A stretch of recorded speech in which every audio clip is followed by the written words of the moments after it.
ব্যাংশাল আদালতে জামিন। আইএসএফ বিধায়ক নওশাদ সিদ্দিকীর শর্ত সাপেক্ষে জামিন মঞ্জুর করা হয়েছে।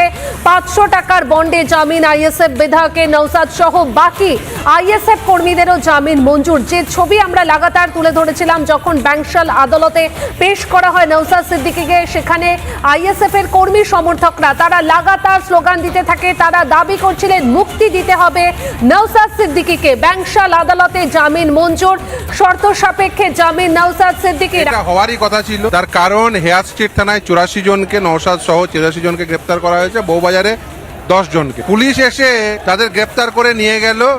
কাদের?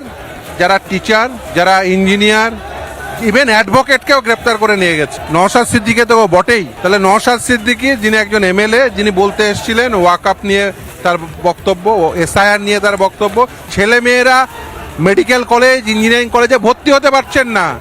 সকলের বাড়ির সমস্যা। এই রাজ্যে মেধার জন্য কথা বলতে যাওয়াটা পাপ। মেডিকেল কলেজে ভর্তি করো এটা বলতে এসে একজন টিচার গ্রেপ্তার হয়ে গেলেন। আশ্চর্য।